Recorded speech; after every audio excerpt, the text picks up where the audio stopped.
it up. Don't make us put some pain on you. Pain? How dare you use that word? He's got pins in his head.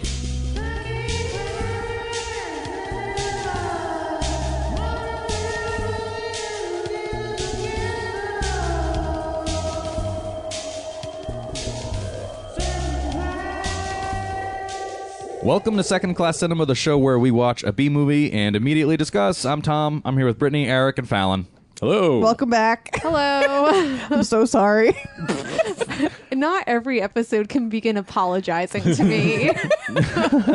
Every single one. Seen. Yeah. So we're apologizing for the fact that we watched Hellraiser IV Bloodline for In Space Month because this movie took place in space. Hellraiser didn't start in space, but they wound up going there. Well, to be fair, at least a third of this movie took place in space. Yeah, I'd qualify it as a Unlike space movie. Moonraker, whose last 20 minutes take place in space. It's way more of an in-space movie than Moonraker is. Definitely. Yeah. Now, I'm not quite sure who picked this.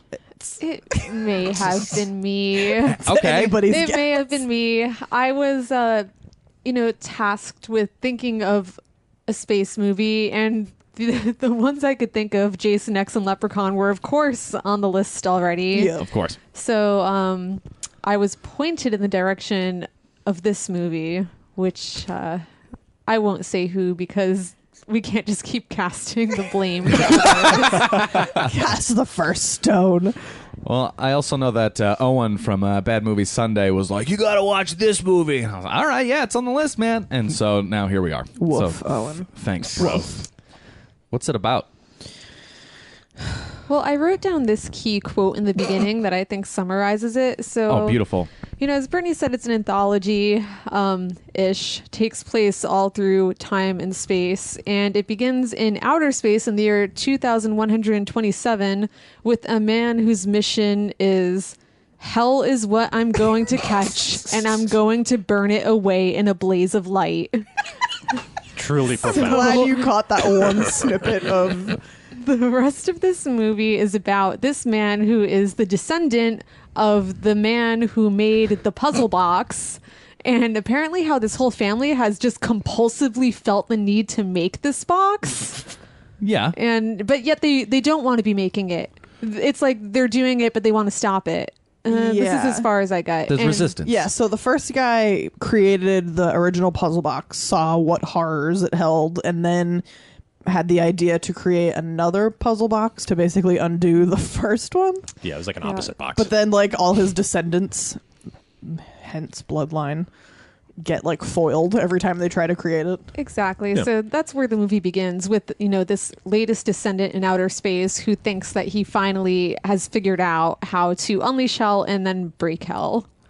But question. I was going to say, this movie's 86 minutes long, and I didn't have any idea what was going on until, the 58-minute mark. I mean, the question I have is that if hell was already locked up, was it not?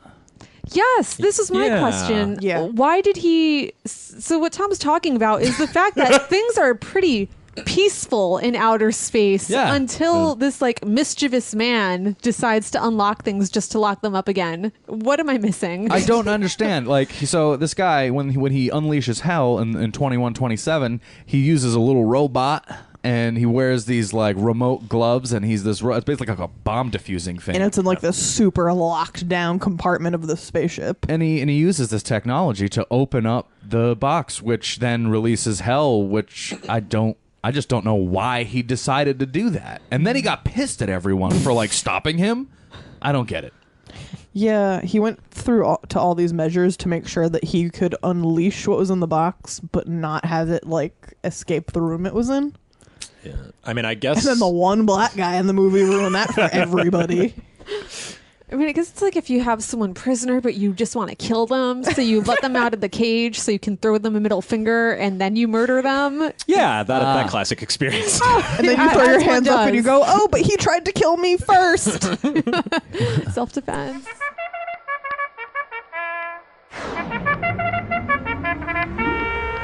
Okay, you clowns, cut the crap. Yeah, I guess let's go on to successes. I have one. I've got one. What do you got? One A. It's not the worst in space movie to come out in 1996. What else came out in '96? Leprechaun 4 in space. Oh, okay. Well, it has that going for it. It's got that going for it. That's really being generous of you. I figured it earned. It earned. What else was happening pop culturally in '96 that was sending all these people into outer space? I mean, are we like? I don't know. Spice Girls.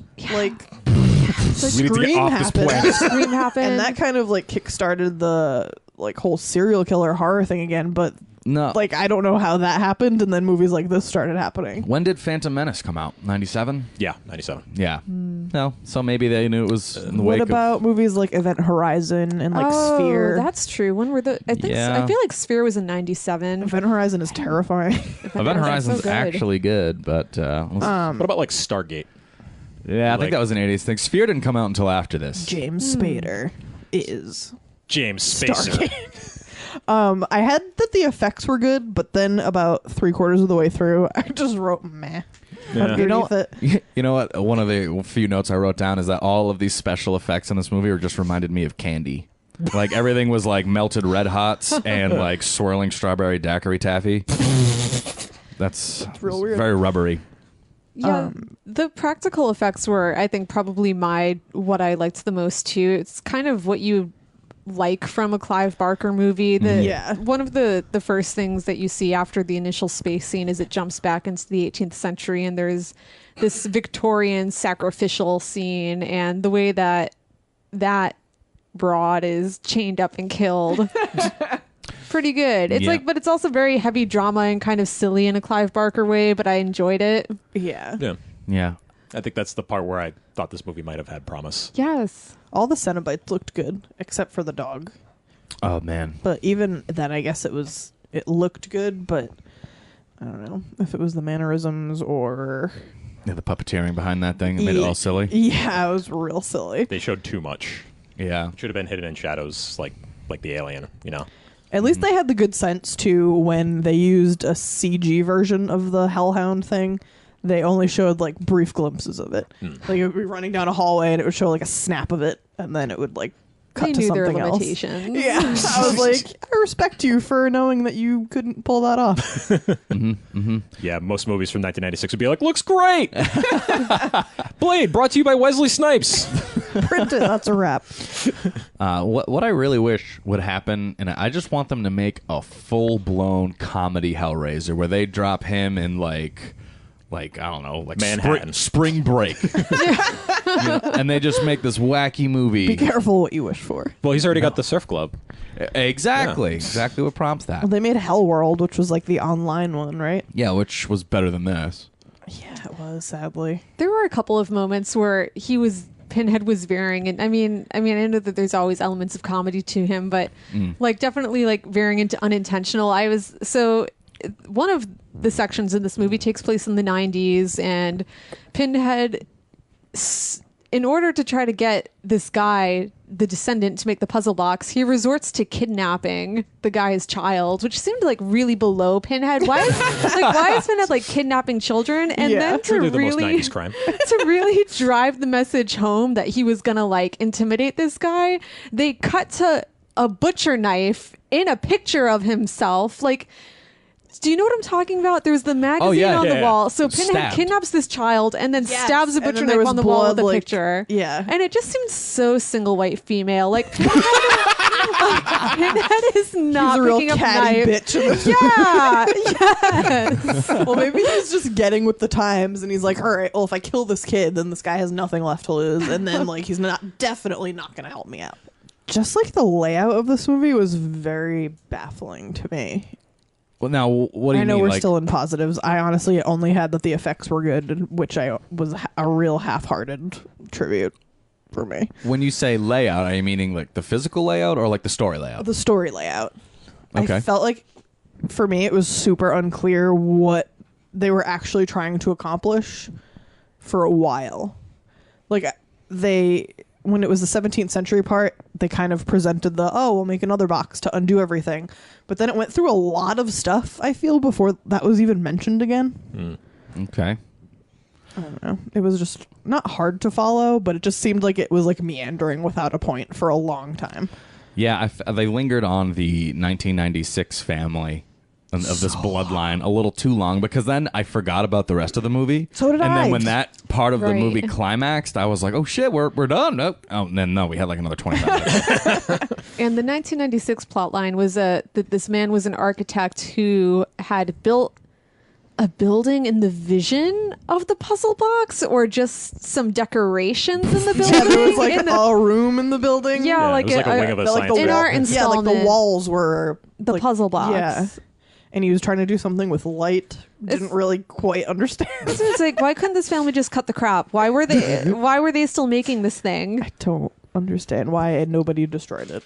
It They were also made compelled me by their think blood. how this is like a separate Bloodline. kind of subgenre of movies of evil high rises, a la Poltergeist 3, Almost Poltergeist 4. High rises. That's a thing. All right, so we very clearly are off successes, I'm assuming, then? A quick one. I think Pinhead is cool, but he's cool in movies that are good too. So Yeah. True. sorry, guys. I always had a lot of respect for Hellraiser, and now I think I know why. I think it's because I've only seen like the first 3. Yeah, actually, I don't even think I've seen 3. I've seen 1 and 2. I've seen this 2 was one, fantastic. Hellworld, and then we saw that one with Craig Sheffer in it. Oh, that was real like bad. Hellseeker or something. That was Yeah, terrible. Craig Sheffer from Nightbreed. Oof, that was really, really bad. Yeah. So if we're done with successes, then let's talk about what else failed in That this was movie, not guys. successes. Yeah. Oh God. Let's talk about unsuccessful moments. I will pose a question because it has to do with my lack of clarity regarding the plot of this movie. All right. What the fuck are the rules of the Hellraiser world? I have no idea. In the first 2, like, are there rules? Because I feel like in the first 2, it's really unclear. That's like my largest frame of reference for these films. It's unclear to me if the person who opens the box are only they the ones that are susceptible to the Cenobites and whatever is going to be like unleashed, or is it like if you know the person who opens it, if you're like in close proximity to them, or is it once the box is open, it's like a free for all and anybody can be a target at any time? I think it's that one. Yeah. I think once you open it, it's free for all. That's true, What- because the security guards were being killed. All, passerbyers were being... Yeah, that's what. I'm not terribly familiar with the franchise either. And I know the first 2 movies and never went beyond there. Yeah, I feel like they don't do a good job of laying out the rules of this universe, which makes it hard for me to understand yeah, exactly what is happening and why. Especially, I've seen bits and pieces of the first 2, and I had no context for anything that was going on with these characters. They don't even sit down and like give you the brief 1-minute exposition about the Cenobites and Pinhead. So I have no idea what's going on in this movie. And I feel like most horror movie sequels you can kind of jump into and understand. Yeah. And Yeah, this especially one- if they're as large in pop culture as something like Hellraiser. Right. Well, I think it goes far enough for me to get at least some semblance of the rules and the world they're in, because I don't know. He comes out. He's like, yo, I'm here with my posse. Yo. I'm going to cause a lot of pain. I'm a pain elemental. Yeah. And, Yeah, but and could I he don't give a just shit. like up and go to like fucking Brazil if he wanted to? Or is it like he's tied to the box and just whoever happens to have the misfortune of like crossing his path can be a target? Well, yeah, I don't think it's hell all over the world, obviously, because that would have been in the movie Hellworld. But no, I don't know. I think he has to get stronger and stronger and stronger. And he feeds off these people. He adds them to his Cenobite crew. The fact that we have these questions is a huge problem. I don't know. I thought this movie made just enough sense for me to just watch it and just let it wash over me. Like, I don't know. Nothing was complicated Great about way it. to describe it. 'Cause I feel like It was simple enough to understand the drama in the moment. no, yeah, that my But that's it. questioning of this goes beyond this movie, because even having seen the other ones multiple times, I feel like I still don't know. Yeah, I didn't think plot-wise it was completely broken for me. I was Yeah. along with it. The questions I had, I've kind of already talked about, was just not understanding really why all of these descendants through time were so compelled to continue this activity.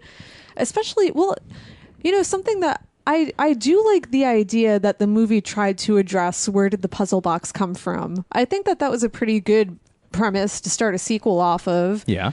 And then it just didn't do anything with it. It was so it seems basically that the original box maker was just commissioned to make this piece and unwittingly created it, which is peculiar to me that you could just unwittingly, like through household items or, like tinkering around with some copper, make this thing. Like, what exactly was requested from the person who commissioned that? And we should probably talk about who one of the people who commissioned this box was. We should. Who wants to say it? Poor old Adam Scott. The Adam Scott was in this movie as a beautiful 17th century lackey. Yeah. He was like demon man candy, just like the demon lady's side piece. And I didn't really understand their relationship because the guy who he was working for seemingly was like, oh, if you summon it, you control it. But wasn't he the one that summoned it? And then he got killed like immediately? Yeah, well, there's two rules, right? The one, if you summon the demon, you control it, and don't get in hell's way, because, I don't know, that's bad. Yes, those were the two rules. Those seem like contradictory rules.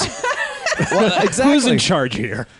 Well, that doesn't make sense. Like, so what does that mean, get in hell's way? I think even Adam Scott was confused. He's like, wait, what did I do? Maybe because he just went against what she wanted. Like, she was like, let's go to America. And he was like, nah. And then she was like, all right, you're dead. Yeah, he just like wanted to bang in Paris and wear vests. Yeah. That would have been fine. And have his greasy What's wrong with hair. that? Yeah, so that sounds like a great time. Whenever I see movies like this where there's one random like small person who became a big star later, I always think like, how does everyone else who was in Hellraiser 4 feel? Like, are they just like, damn it, Adam Scott, that should have been me? It's just like, how did he get to the next level? And everyone else has toiled in obscurity. Total obscurity.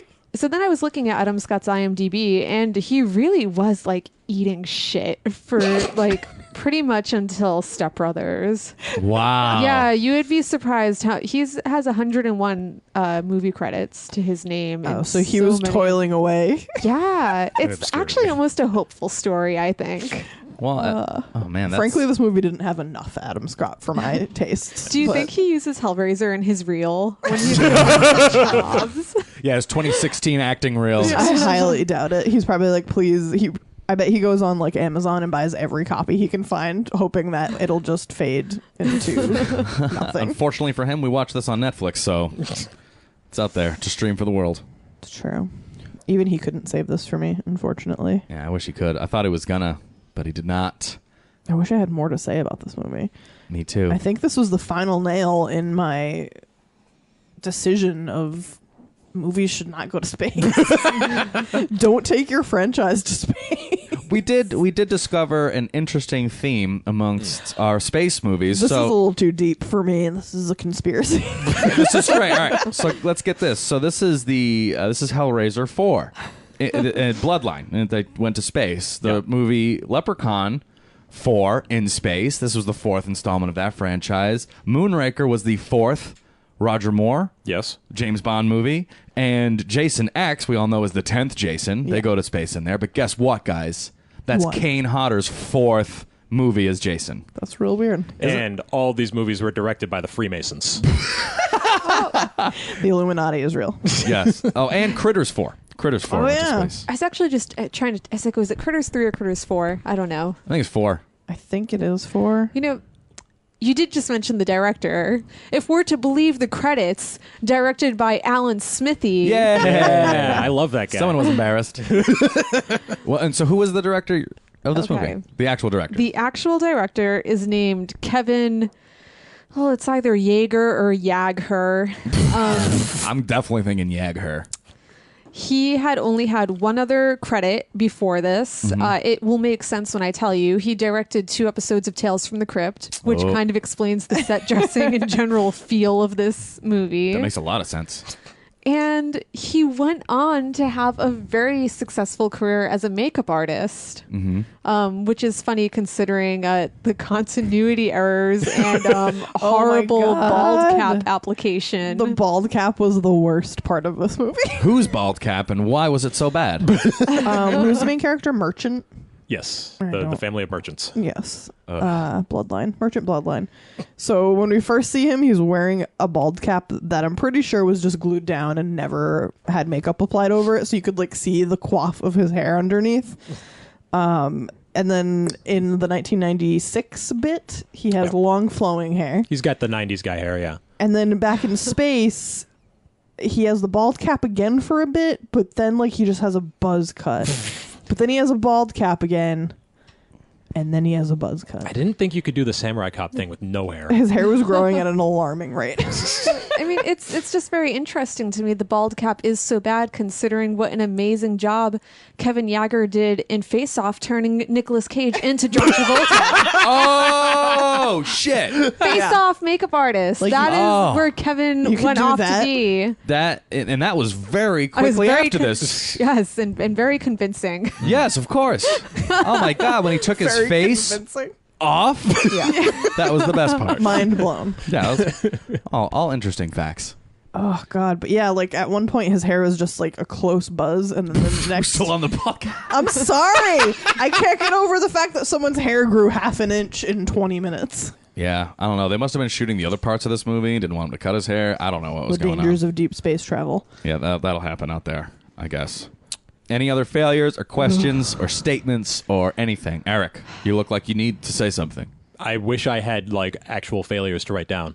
Yeah. Like this movie felt so just nothing that I have nothing to say about. It sucks, So even though I flat. hated it. Well- So flat. Well, let's compare it to Leprechaun 4 then. I mean, well, how do you think it treated its in-space elements compared to Leprechaun 4? Do you think it was a better treatment? I would say it's a better treatment, yeah. Okay.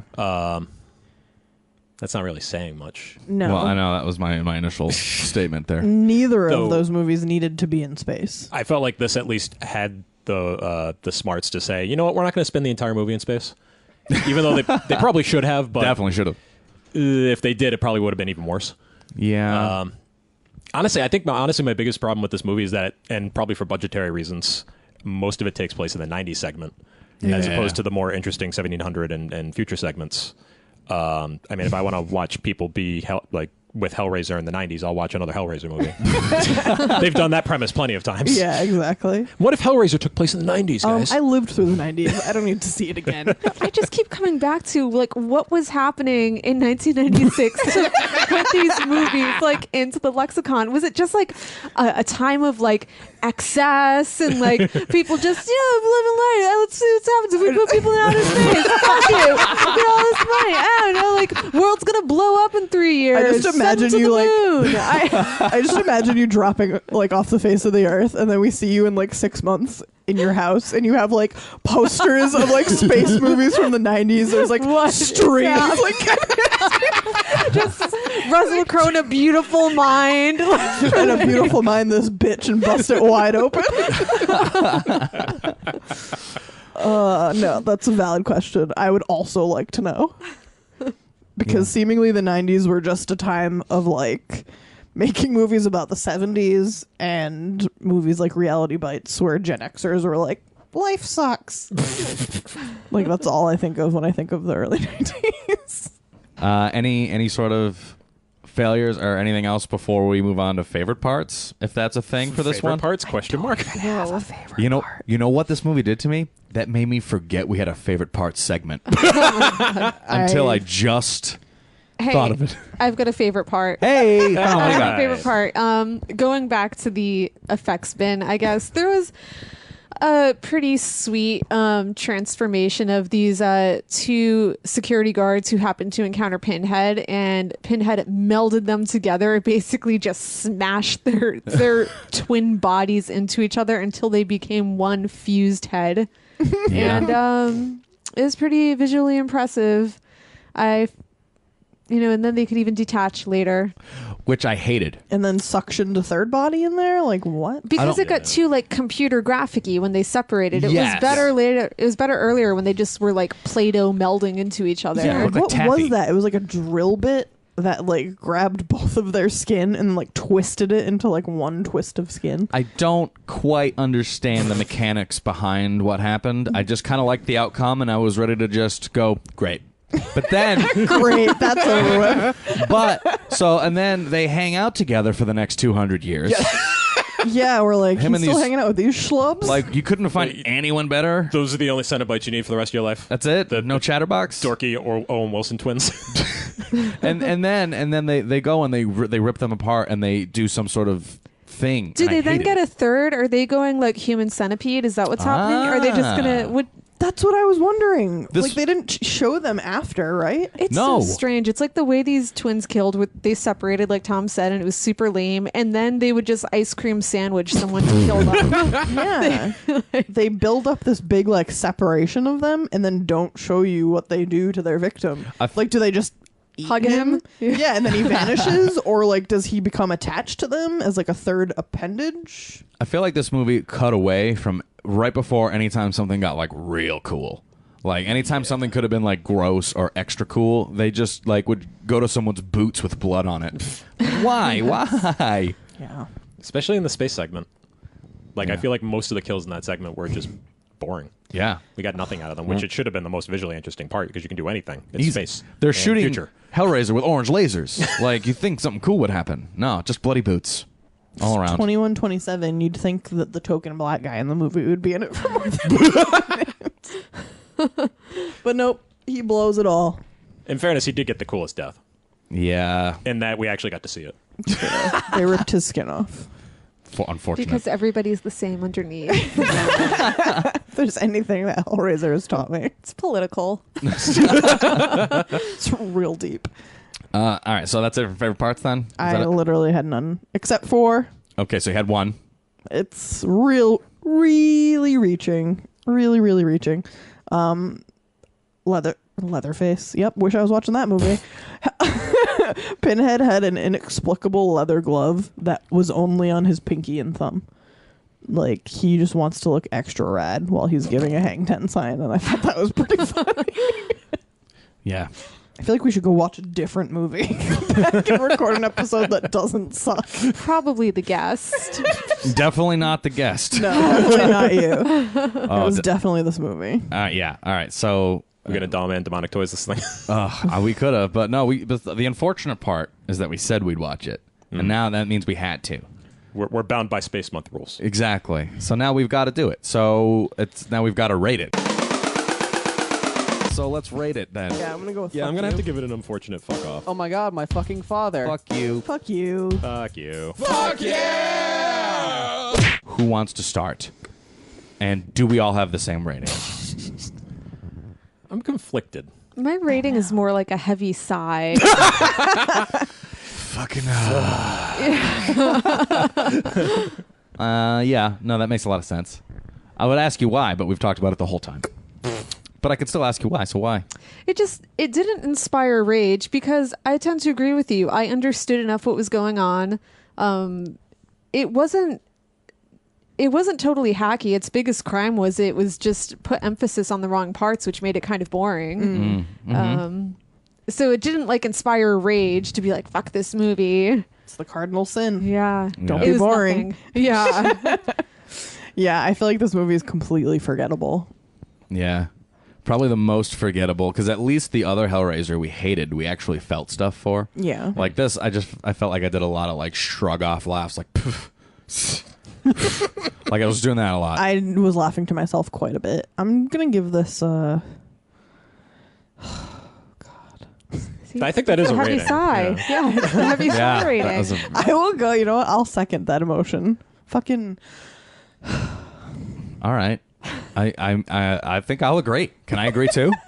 I want to play. I want to like, go. I feel like I should give it credit for not being horrendous, but at the same time I feel like I should bitch slap the fuck out of it for being so flat and forgettable. Well, and this is, we can ask this question in the context to the shit we always watch and talk shit about. Like, where does this land as far as quality? I mean, technical quality, it was passable, but like the acting was just flat. This would the have story been was like flat. if you were, home on the couch and flipped this on at HBO at like 1 a.m, you'd probably watch the whole thing. When I was like 15. Yes, it's totally Yeah. that type of movie. Exactly. So 1 a.m. like TV movie. And like you said, I did appreciate that they were trying to get into the backstory of like where the puzzle box came from, but I think they just went about it the wrong way. I think this movie had a lot of that was good in theory ideas. Like, because I even like the fact that they have this bloodline of these people who are compelled to be involved with this body. Like, that's kind of a cool idea, and I can get behind that. I feel like that'd be better served in like a PlayStation game about Hellraiser. Totally. Absolutely right. Eric, what are you going to give it? You want to join in? I'm going to join on the exasperation. Just Collective sigh. all right, guys. and I've even seen parts of this now that I was watching it, and I didn't recognize that I had seen this. I was hanging out like a coworker's one night playing Street Fighter, and this just happened to be in the background. And Where it should be. Just completely forgettable. I've seen this movie twice, and I forgot it both times. In its rightful place. And I think another weird part of this is that literally everyone that came on screen, we were like, they look familiar. I know them from somewhere. This is the end of their career. Oh, that was the kid from Little Rascals. He never did anything. Mm-hmm. And actually, Fallon, you said you recognized a very small quote from this movie from your AOL days. Oh, yeah. Okay, so... AOL. To our younger listeners, AOL was the internet. Younger listeners. AOL was the internet. You know, so I used to have a horror movie website back in the AOL hometown days. Hell yes. Did it have a skeleton on fire on the main page? It didn't have any skeletons on fire, no, but it did have a scrolling marquee of different, horror movie quotes, and I had a section on the website of all different waves, and which are sound files, and people would use these sound files, and in AOL you could like attach them to things, so when people would sign on and sign off, it could be your personalized, or if all your friends had the same wave file, you could go into a chat room and just like do like squiggly sign S, wave file, duck job was one that a lot of, anyway, we're going really deep, Way here. back. All I'm trying to say is that I forgot that my sign off noise when a buddy would sign off was, do I look like someone who cares what God thinks? And Pinhead said it in this movie, and I was transported back to 1998. Watching your buddy list. Much like the time hopping in this movie. Yeah, much like the time hopping. I know you were like, oh my God. Damn, that story made no sense. I'm just trying to say that I had a sound file from this movie on my computer. That's all you need to know. We talk about Sega CD on this podcast once a week, so I don't think you have to apologize for anything. Absolutely not. That's the best story. It's pretty bad. Guys, final thoughts after we all gave this movie a fucking... Good for Adam Scott. Yeah. That's my final thought. That's I'd like a great to applaud Adam Scott's career. Transcending this movie. Perseverance. For sure. Now, is this the first Alan Smithy that we've covered? This might be the first Alan Smithy movie that we've I think it is. actually watched. Which is bad because we've watched a lot of movies that were way worse than this. I know. And Their creators were proud. Yeah, those directors had the audacity to slap their God-given name on those pieces of trash. I feel like that's why I can't be too mad at this movie, is because they knew what they did. Yeah, that's true. I mean, That's how do an you... interesting point. Yeah. How do You see Alan Smithy as the director, and you're like, this is probably really bad. I I know. wish I had known. Yeah. It's so unfortunate that we get to hang out with you so infrequently. And then we made you endure this. But you did feed me Indian food, which was delicious. That's true. Oh, good. I'm glad. We're glad it all worked out. Mine was okay. We won't start talking about the other disappointing food choices of the, Yeah. Only me. Yeah, that's unfortunate. But Might yeah, I guess that's it then. Yeah. We're all done here. That was pretty tight. Still in space, Yeah. guys. Still doing In Space Month. We need to get to Jason X. That's up next. And yeah, that's it. Thanks, Fallon. Yeah, thanks Thank for coming back. Appreciate you enduring another movie with us. I know it's not such a Thunder of Giant pleasure. Serpent, but The best movie of all time. There was almost none phallic symbolism in this movie. was there any? You want to count all the hooks or like rods that went through people's faces? oh man. Stuff like that. I don't But I'm not know. going to count that. There was the penetration in Adam Scott's face. That's true. Oh, would she like stick her finger in his mouth or Yeah, something? she like stuck her finger like directly in a hole in his face. Okay, that brings me to another part that I just kept to myself while we were watching it. But okay, now go on. Now that you reminded me. So when the puzzle maker, the toy maker, goes back to the mansion to get the puzzle box, I'm sorry that this is like fucking not even a final thought. When the demon was having sex with Adam Scott, she was like sticking her fingers in his mouth, and I swear to God, he was like puke noise, gagging. That's what it was. Are we gonna have to rewatch a part of this movie? I think now? we are. Dear Like she was God. like gagging him with her fingers. I was like, this is the weirdest thing that I've never seen. I did not think that. I did. Eric, what did you Stand by think? it. Did you think he got gagged? Oh no, I wasn't gonna go in that direction. If you guys want to keep talking about gagging, that's fine with me. No. I'm all set. I just I do have one last second favorite part that I was just reminded of. Oh, good. Frequently, people take on or take off clothes in the middle of a edit in this movie. So I was reminded of this because in the scene that you're talking about, the guy is coming back to try to take the puzzle box back, and all of a sudden he gets caught. And Adam Scott goes from being buck-ass naked to wearing the coolest-ass robe I've ever seen in my life. This thing looked like a Russian carpet. very baroque of a him. majestic robe, and his hair is long and flowy. So beautiful. Tucks it behind his ear, and it's beautiful. I had the impression that was like 17th century like France, but everyone spoke English. I don't know. Yeah, no. Something very French aristocratic about it. It made a lot of sense, whatever it was. So, yeah, that's it. Yes, Fallon, thank you one more time. Official wrap up. Yes. If you'd like more information on the show, you can head on to Facebook, facebook.com/secondclasscinema. You can. What are you laughing at? I was going to say, which after listening to this episode, you probably won't want extra information. Everyone's gone. I just have to say this because I've said it 80-something times. If you'd like to listen to our show, you can find us on iTunes, Stitcher, TuneIn, secondclasscinema.com, and followingfilms.com. We're on all those places, and that's where we end the show. All right, goodbye forever. Goodbye. We end our bloodline. Yeah, that's Bloodline over. Bloodline out.